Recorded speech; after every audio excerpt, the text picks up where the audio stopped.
नमस्कार, मैं पेन वाजपेयी अपने YouTube चैनल मेहित पेन वाजपेयी पे आपका बहुत बहुत स्वागत करता हूं। ये वीडियो स्पेशली CHSL 2020 वाले जो बच्चे हैं जिनका टियर 2 का एग्ज़ाम 9 जनवरी को लगा हुआ है उनके लिए बहुत ज़्यादा हेल्पफुल होने वाला है, क्योंकि आज मैं आपको तीन जो RTI की कॉपी हैं उनको दिखाने वाला हूँ। एक जो RTI की कॉपी है उसमें जो स्टूडेंट के मार्क्स है वो 64 आउट ऑफ 100 हैं, दूसरे में 70 आउट ऑफ 100 हैं, तीसरे में 77 आउट ऑफ 100 हैं। तो मैंने इसीलिए बढ़ते हुए क्रम में जो नंबर बढ़ते हुए क्रम में है उसी क्रम में मैंने RTI की कॉपी को लिया है। तो मैं इन कॉपियों के थ्रू आपको ये समझाना चाहता हूँ बेसिकली कि जो अच्छे नंबर्स जिन स्टूडेंट को मिले हैं, जो अच्छे नंबर वाली कॉपी है उनमें कहीं ना कहीं कुछ तो समानता है और वही चीज़ आपको सीखनी है। तो इससे आप बहुत कुछ सीख पाएंगे और मेरा जो प्रयास है वो यही है कि मैं ज़्यादा से ज़्यादा आपको वैल्यू प्रोवाइड करा सकूं। तीनों कॉपियों के थ्रू मैं बहुत कुछ आपको सिखाने वाला हूं। इनके बेसिकली हम लोग ऐसे को देखेंगे क्योंकि ऐसे बहुत ही इंपॉर्टेंट होता है। तो यहाँ पे देखेंगे किस तरीके से इन्होंने ऐसे लिखा, क्या 64 नंबर वाली कॉपी में क्या खासियत थी, 70 नंबर वाली जो कॉपी है उसमें क्या खासियत है, 77 नंबर वाली जो कॉपी है उसमें क्या खासियत है। और इसके बेसिस पे वीडियो के लास्ट में आपको कुछ मैं टिप्स देने वाला हूँ जो कि आपके बहुत ही ज़्यादा काम में आने वाले हैं। तो चलिए स्टार्ट करते हैं। वीडियो को स्टार्ट करने से पहले एक छोटी सी इन्फॉर्मेशन आप लोगों के बीच में ये शेयर करना चाहता हूँ कि अगर आप हमारा कोर्स नहीं ले पाए हैं तो इस कोर्स का जो कंप्लीट कंटेंट है, जो नोट्स है, वो आप केवल 149 रुपीज़ में अफोर्ड कर सकते हैं।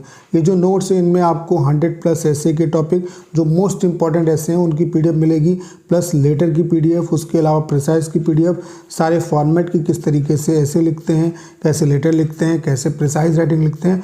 उसके अलावा जब आप ये कंटेंट लेंगे तो उसमें मैं आपको ग्रुप में ऐड कर दूंगा, जिससे कि आप पुराने जितने भी टॉपिक हैं उनको देख पाएंगे, जो वीडियोज़ हैं उनको देख पाएंगे, जो RTI की कॉपी हैं 40+ RTI की कॉपी उनको आप डाउनलोड कर पाएंगे। उसके अलावा जो डेली हम लोग प्रैक्टिस कर रहे हैं और जो टॉपर्स की कॉपी हम लोग डेली शेयर करेंगे ग्रुप पे, उन कॉपियों को भी आप देख पाएंगे। तो इससे कहीं ना कहीं आपको बहुत ही ज़्यादा बेनिफिट होगा। तो ये सारा जो कंटेंट है वो केवल और केवल मैंने इसका जो प्राइस रखा है वो 149 रखा है, ताकि ज़्यादा ज़्यादा बच्चे जो हैं वो इसका लाभ उठा सकें। तो अगर आपको इस कंटेंट के रिगार्डिंग कोई भी इंफॉर्मेशन चाहिए तो आपको करना क्या है, 6307185699 इस नंबर पे आप व्हाट्सएप पे मैसेज करिए, आपको इसके रिगार्डिंग सारी इन्फॉर्मेशन दे दी जाएगी। अब जो टाइम बचा हुआ है उसमें आपको सेलेक्टेड कंटेंट पढ़ने की ज़रूरत है और यही वजह है कि मैं आपको सजेशन दे रहा हूं कि आप नोट्स लीजिए, क्योंकि नोट्स में सारा सेलेक्टेड कंटेंट है, इससे आपको बहुत ही ज़्यादा बेनिफिट होगा। तो चलिए स्टार्ट करते हैं। बस आप सभी से रिक्वेस्ट है कि अगर आप चाहते हैं कि इस वीडियो का रियल आउटपुट आपको मिले तो इस वीडियो को अंत तक जरूर देखिए। तो चलिए स्टार्ट करते हैं। आप लोग देख पा रहे होंगे सबसे पहले मैंने 64 नंबर वाली कॉपी ली है। इसमें ऐसे में जो मार्क्स हैं वो 32 हैं और जो लेटर है उसमें भी मार्क्स 32 हैं। टोटल जो स्कोर है वो 64 है। तीनों जो कॉपी हैं वो सेम एक ही टॉपिक पे हैं, ठीक है, जिससे कि हम लोग ज़्यादा अच्छे तरीके से सीख पाएंगे और ज़्यादा अच्छे तरीके से रिलेट कर पाएंगे। तो आपको पता होगा कि CHSL 2019 में जो ऐसे का टॉपिक था वो था भारत में अभिव्यक्ति की स्वतंत्रता, संवैधानिक प्रावधान और सार्वजनिक बहस। और इसको मैंने कई बार आपको एक्सप्लेन भी किया है कि इसमें आपको क्या लिखना है। भारत में अभिव्यक्ति की स्वतंत्रता के बारे में लिखना है, फिर संविधान में इसके लिए क्या प्रावधान किया गया है, उसके अलावा सार्वजनिक बहस का मुद्दा क्यों बना हुआ है, इसी के आसपास आपको चीज़ें एक्सप्लेन करनी है। आपको बहुत ही ज़्यादा मतलब घुमा फिरा के नहीं लिखना, आपको टू द पॉइंट लिखने की ज़रूरत है, क्योंकि 250 शब्दों में आपको लिखना होता है। तो जो आपको दिया हुआ है टॉपिक उसको अगर आप अच्छे तरीके से समझेंगे और सटीक उसी के आसपास लिखेंगे तो 250 शब्दों में बहुत ही बेहतर आप लिख सकते हैं, ठीक है। तो अभी मैं आपको वीडियो के लास्ट में भी बताऊंगा किन चीज़ों को आपको यहाँ पे एक्सप्लेन करना चाहिए, ठीक है। अभी हम पहले पढ़ लेते हैं कि इस स्टूडेंट ने कैसे लिखा, ठीक है। तो इसने लिखना स्टार्ट किया कि भारत के प्रतिष्ठित संस्थान जवाहरलाल नेहरू विश्वविद्यालय में 8 मार्च 2016 की शाम अफजल गुरु की बरसी मनाने एवं भारत विरोधी नारे लगाने के बाद से देश में यह बहस छिड़ी हुई है कि भारत में व्यक्ति की स्वतंत्रता के क्या दायरे एवं मायने हैं। भारत एक लोकतांत्रिक देश है। हमारे देश में संविधान का राज चलता है। इस संविधान ने इस देश के प्रत्येक व्यक्ति को विशेष अधिकार दिए हैं, जिन अधिकारों की बदौलत वह स्वतंत्र जीवन यापन कर रहा है। भारत में कहीं भी घूमने फिरने की आज़ादी हो, चाहे किसी भी धर्म को अपनाने की आज़ादी हो, या हर भारतीय को प्राप्त है। ऐसा ही एक अधिकार है व्यक्ति की स्वतंत्रता। यह हमारे संविधान के अनुच्छेद 19 में वर्णित है। इसके अंतर्गत हमें कहीं भी कुछ भी बोलने की आज़ादी है, चाहे मंच, घर, कॉलेज, स्कूल हो यहाँ तक कि सोशल मीडिया पर भी हमें अपनी बात बोलने की स्वतंत्रता है। हम इसी अधिकार का उपयोग करके सरकार के पक्ष विपक्ष में अपनी राय रखते हैं। वर्तमान समय में यह देखा गया है कि संविधान से प्राप्त इस अधिकार का दुरुपयोग किया जा रहा है। जेएनयू का मामला हो या शर्जील इमाम के भाषण का, अब यह सार्वजनिक बहस का विषय बन चुका है कि क्या हम भारतीय इस कानून का सही इस्तेमाल कर रहे हैं। प्रत्येक दिन इस अधिकार का दुरुपयोग किया जा रहा है। केंद्र एवं राज्य सरकारों ने इस अधिकार का दुरुपयोग करने वालों पर राष्ट्रीय सुरक्षा कानून लगाने का प्रावधान किया है। अब हम भारतीयों को यह सुनिश्चित करना है कि इसकी ज़रूरत ना पड़े। ठीक है, तो यहाँ पे 32 मार्क्स मिले हैं आउट ऑफ 50। तो आप लोग देख पा रहे होंगे कि यहाँ पे इस स्टूडेंट की राइटिंग बहुत अच्छी है, इसने बहुत अच्छा लिखा है, लेकिन जो गलती इसने की है वो गलती आपको नहीं करनी है। वो गलती ये कि इसने डायरेक्ट उस स्टेटमेंट से लिखना स्टार्ट किया। देखो, जिस सीक्वेंस में आपको टॉपिक दिया जाए उसी सीक्वेंस में आपको लिखना है। भारत में अभिव्यक्ति की स्वतंत्रता, तो सबसे पहले आपको भारत में जो फ्रीडम ऑफ स्पीच है उसके बारे में एक्सप्लेन करना है। उसके बाद उसका जो कॉन्स्टिट्यूशन में उसका जो प्रावधान है, किस आर्टिकल के थ्रू दिया हुआ है, कहाँ से लिया गया है, इसके बारे में एक्सप्लेन करना है। और उसके बाद आपको मतलब जो सार्वजनिक बहस का मुद्दा बना हुआ है उसके बारे में आपको एक्सप्लेन करना है। तो सबसे पहली जो बात है वो ये है कि आप टॉपिक को अच्छे तरीके से समझिए। अगर एक बार में आपको टॉपिक अच्छे तरीके से नहीं समझ में आता है तो उसे 2-3 बार पढ़िए। फिर इंट्रोडक्शन, मेन बॉडी और कंक्लूजन में आप 3 पार्ट में इसे डिवाइड करिए। इंट्रोडक्शन में जैसे आप क्या कर सकते थे कि पहले भारत में व्यक्ति की स्वतंत्रता के बारे में बताना है, फिर कॉन्स्टिट्यूशन में कहाँ कहाँ से लिया गया है, किस आर्टिकल के थ्रू है, किस देश से लिया गया है। ठीक है, तो वो आप एक्सप्लेन करते। उसके बाद जो है वो चीज़ें आपको ये वाला जो मामला है, जैसे इन्होंने भारत के प्रतिष्ठित संस्थान वाला ये जो जिक्र किया, ये बीच में अगर ये जिक्र करते तो काफ़ी अच्छा होता। ठीक है, तो ये गलती आपको नहीं करनी, आपको टू द पॉइंट चलना है। ठीक है, और कोशिश करें कि शुरुआत में आप जो आपका जो टॉपिक है उसी को आप कंसाइज फॉर्म में लिखने का प्रयास करें। मत आपके इंट्रोडक्शन से ही सामने वाले को ये समझ में आ जाना चाहिए कि हाँ, आपने टॉपिक को अच्छे तरीके से समझ लिया है। तो चलिए अब देख लेते हैं 70 नंबर वाली कॉपी कि उसमें क्या खासियत है। अब आप लोग देख पा रहे होंगे 70 नंबर वाली कॉपी, इसमें भी जो ऐसे में मार्क्स मिले स्टूडेंट को वो 35 मिले और लेटर में जो मार्क्स हैं वो 35 हैं। ठीक है, टोटल जो स्कोर है वो 70 है। आपको ये जो पहला पन्ना है इसको बहुत अच्छे तरीके से भरने की ज़रूरत है। जैसे जहाँ पे आपका रोल नंबर डालना है आपको वहाँ पे रोल नंबर डालिए, जहाँ पे सिग्नेचर डालने हैं वहाँ पे सिग्नेचर बनाइए, जहाँ पे बाएं हाथ के अंगूठे के निशान लगाने, इसको बहुत अच्छे तरीके से फिलअप करने की ज़रूरत है, क्योंकि ये फिलअप जब तक नहीं करोगे तब तक आपकी कॉपी चेक नहीं होगी। तो देखते हैं किस तरीके से इसने लिखा है। तो टॉपिक वही है, भारत में व्यक्ति की स्वतंत्रता, संवैधानिक प्रावधान और सार्वजनिक बहस। प्रत्येक मनुष्य को अपने विचार व्यक्त करने की स्वतंत्रता है। यही बात भारत के संविधान में भी वर्णित है। स्वतंत्रता देश के स्वतंत्र नागरिक होने के नाते प्रत्येक व्यक्ति का यह कर्तव्य है कि वह लोकतांत्रिक गतिविधियों में बढ़ चढ़कर हिस्सा ले। इसका एक बेहतर माध्यम विचारों की स्पष्ट अभिव्यक्ति है। संविधान में वर्णित मौलिक अधिकारों के अनुसार प्रत्येक व्यक्ति, चाहे वह किसी भी लिंग, धर्म या जाति का हो, उसे विचारों की अभिव्यक्ति की स्वतंत्रता है। महात्मा गांधी जी ने भी विचारों की अभिव्यक्ति को अपनाकर विशाल जन आंदोलन खड़ा कर दिया था, जो स्वतंत्रता प्राप्ति का आधार बना। चूँकि सरकार द्वारा इस क्षेत्र में विभिन्न प्रयास किए जा रहे हैं, जैसे प्रधानमंत्री द्वारा मन की बात कार्यक्रम में लोगों का सुझाव मांगना, स्कूल कॉलेजों में विभिन्न प्रतियोगिताएं, वाद विवाद का आयोजन कराना इत्यादि, तथा उपरांत वैचारिक अभिव्यक्ति की स्वतंत्रता बहस का मुद्दा रहा। कई बार नामचीन हस्तियों एवं अन्य लोगों द्वारा भी इसका गलत उपयोग किया जाता है। यही कारण है कि कुछ बुद्धिजीवी इसे एक निश्चितता तक रखने की दलील पेश करते हैं।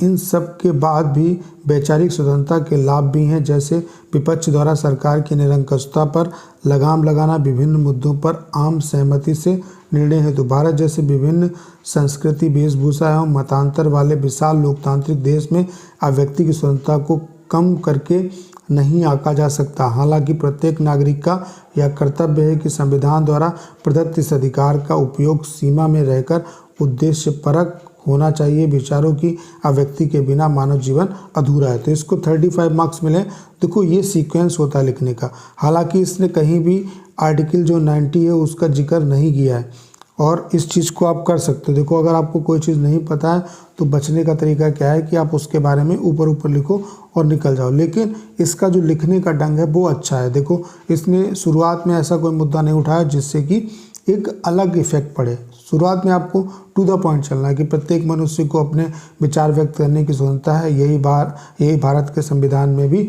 वर्णित है। उसके बाद इसने एक्सप्लेन किया। तो ये एक राइट तरीका है और इस वजह से इसको 35 मार्क्स मिले।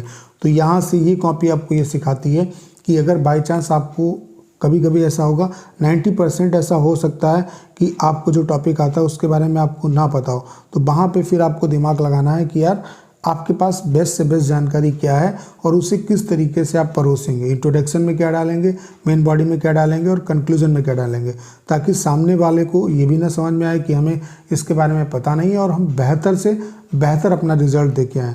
तो ये जो कॉपी है वो आपको यही सिखाती है। हो सकता है कि स्टूडेंट को आर्टिकल जो 19 है उसके बारे में ना पता हो, लेकिन फिर भी इसने बहुत अच्छे तरीके से लिखा जो भी इसके पास इंफॉर्मेशन थी, और यही वजह है कि इसको 35 मार्क्स मिले। अगर ये आर्टिकल के बारे में बताता तो हो सकता है 35 से ज़्यादा भी मार्क्स मिलते तो स्कोर और अच्छा होता। तो यहाँ से आप ये सीख सकते हैं।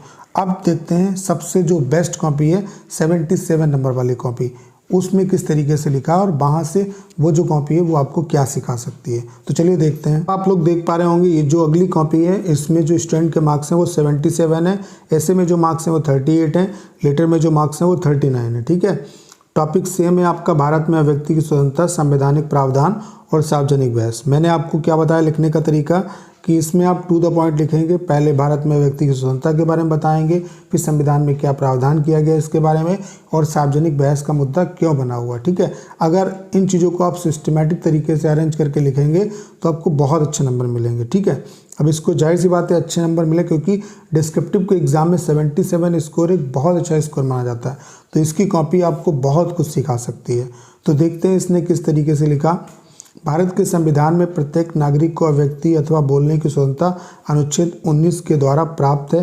भारतीय संविधान में मौलिक अधिकार भाग 3 में वर्णित है।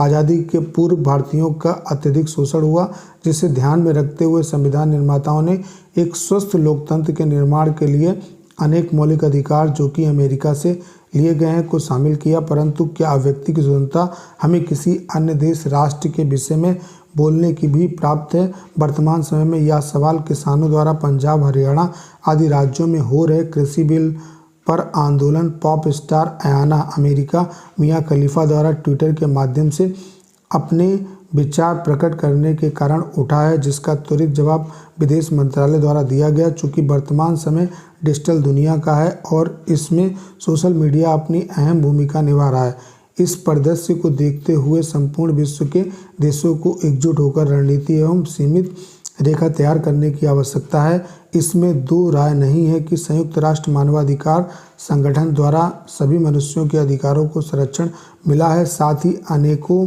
बार देखा गया है कि अभिव्यक्ति की स्वतंत्रता का गलत इस्तेमाल हुआ है, जिसका परिणाम साइबर बुलिंग, दंगे, जन आक्रोश और जान माल की हानि के रूप में प्राप्त हुआ है। चूँकि प्रत्येक चीज़ के दो पहलू होते हैं, सकारात्मक और नकारात्मक। सुंदरता देखने वाले की आंख में होती है। Margaret Wolf. यहाँ सुंदरता का आशय सकारात्मक पक्ष से आता है। देश के नागरिक होने के नाते हमारा कर्तव्य सभी अधिकारों का सही इस्तेमाल करना है एवं स्वस्थ समाज एवं मजबूत लोकतंत्र बनाने की जिम्मेदारी हमारी है। तो आप लोग देख पा रहे होंगे 38 मार्क्स मिले हैं। अब क्यों मिले हैं उसको भी आप लोग समझ लो कि यहाँ पे देखो इसने जो यहाँ पे बोला गया है सिर्फ उसी चीज़ को एक्सप्लेन किया। पहले भारत में जो अभिव्यक्ति की स्वतंत्रता उसके बारे में जो भी चीज़ें हैं, जो प्रावधान किए गए हैं उसके बारे में बोला। उसके बाद ये क्यों बहस का मुद्दा बना हुआ उसके बारे में बोला। तो टू द पॉइंट मतलब चीज़ों को एक्सप्लेन करा। उसके बाद सकारात्मक और नकारात्मक चीज़ों को भी एक्सप्लेन किया। तो यही तरीका है राइट लिखने का। और ये जो इसने कटिंग की है, अगर ये कटिंग ना की होती तो हो सकता है इससे 38 की बजाय 40 नंबर मिलते, क्योंकि इसका भी इफेक्ट पड़ता है। तो यहाँ से मैं आपको ये समझाना चाहता हूँ कि सबसे पहली चीज़ है कि टॉपिक को अच्छे तरीके से समझो। जो टॉपिक दिया गया है उसे टू द पॉइंट लिखने का प्रयास करो। इधर उधर की बातें ज़्यादा नहीं लिखना है। अपना इंट्रोडक्शन बहुत अच्छा देना है। इंट्रोडक्शन में जितना हो सके उतना आपको फैक्ट देने की ज़रूरत है। इसके लिए आप जो रैंकिंग है, जैसे जो हमारी गरीबी में रैंकिंग है, या हम खाद्य सूचकांक में कहाँ पे हैं, भुखमरी में कहाँ पे हैं, बेरोजगारी में कहाँ है, तो इस रैंकिंग को आप याद कर लीजिए। ये कहीं ना कहीं आप डाल पाएंगे, इससे आपको बहुत ही ज़्यादा बेनिफिट मिलेगा। उसके अलावा जो स्पेशल कोटेशन है, जो महत्वपूर्ण लोगों के, जैसे महात्मा गांधी का है या अब्राहम लिंकन का है, तो इन कोटेशन को भी आप एक बार देख लीजिए। इनको डालेंगे तो इसका भी इफेक्ट पड़ेगा और इन्हें आप डाल सकते हैं, क्योंकि वो आप पे निर्भर करता है कि आपने जो भी कोटेशन पढ़ा है उसको किस तरीके से यूज़ कर सकते हैं। जब आपको पता होगा तो आप यूज़ कर सकते हैं। और दूसरी चीज़ आपको क्या करनी है, अगर बाई चांस आपसे गलती हो जाती है तो उसको काटना नहीं है, क्योंकि काटने के बाद एग्जामिनर की नज़र में आ जाएगा और वैसे हो सकता है कि वो चीज़ें स्किप हो जाएं। तो अगर बाई चांस आप देखो, अगर चीज़ों को अच्छे तरीके से पढ़ोगे, अपनी रणनीति पहले बनाओगे, इंट्रोडक्शन में क्या डालना है, मेन बॉडी में क्या डालना है, कंक्लूजन में क्या डालना है, तो आपकी गलती नहीं होगी, क्योंकि आपके पास रोड मैप पहले से ही तैयार होगा। और बाई चांस अगर कोई गलती हो जाती है तो उसको काटने की ज़रूरत नहीं है। तो यहाँ से आपको सीख क्या मिलती है कि सबसे पहले आपको टॉपिक को बहुत अच्छे तरीके से पढ़ने की ज़रूरत है। अगर एक बार में नहीं समझ में आता है तो 2-3 बार पढ़िए, फिर उसे इंट्रोडक्शन, मेन बॉडी और कंक्लूजन में डिवाइड करिए। इंट्रोडक्शन में जो आपको उसके बारे में बेस्ट इन्फॉर्मेशन पता है उसको कंसाइज फॉर्म में लिखिए। उसके बाद मेन बॉडी में उसके प्रॉस भी बताइए, कॉन्स भी बताइए, और कंक्लूजन में अपनी राय देनी है बेटरमेंट के लिए। तो इस तरीके से अगर लिखेंगे तो आपको बहुत अच्छे मार्क्स मिलेंगे। उसके अलावा आप जो टाइम आपके पास बचा हुआ है उसमें आपको सेलेक्टेड पढ़ने की ज़रूरत है, क्योंकि ऐसे बहुत ही इंपॉर्टेंट होता है। आप 50 ऐसे पे काम करो और उसमें से अगर आपको चीज़ें मिलती हैं तो एक बहुत बड़ी बात है। तो यही वजह है कि मैं आपको सजेस्ट करता हूँ कि आप नोट्स ले लीजिए, क्योंकि नोट्स में हमने सेलेक्टेड जो टॉपिक है वो दिए, उन्हीं टॉपिक पे आप काम करिए, आपको इससे बेनिफिट मिलेगा। उसके अलावा मैं आपको 40+ जो आरटीआई की कॉपी है उनकी पीडीएफ प्रोवाइड कराऊंगा। उसके अलावा आपको ग्रुप पे ऐड कर दूंगा, जिससे कि आप पुराने जितने भी टॉपिक हम लोगों ने एक्सप्लेन किए हैं उनको देख पाएंगे, वीडियो लेक्चर देख पाएंगे। उसके अलावा जो डेली हम लोग टॉपिक प्रैक्टिस कर रहे हैं उनको भी आप देख पाएंगे। तो इससे आपको वाकई में बहुत ज़्यादा बेनिफिट होगा। तो उम्मीद है कि अगर आपने इस वीडियो को अंत तक देखा होगा तो मेरे द्वारा दी गई इन्फॉर्मेशन आपको बेहतर तरीके से समझ में आई होगी। आपको करना क्या है, इस वीडियो को ज़्यादा से ज़्यादा शेयर करना है। उसके अलावा अगर आप चैनल पर नए हैं और आपने अभी तक इसे सब्सक्राइब नहीं किया है तो प्लीज़ चैनल को सब्सक्राइब करना मत भूलिएगा।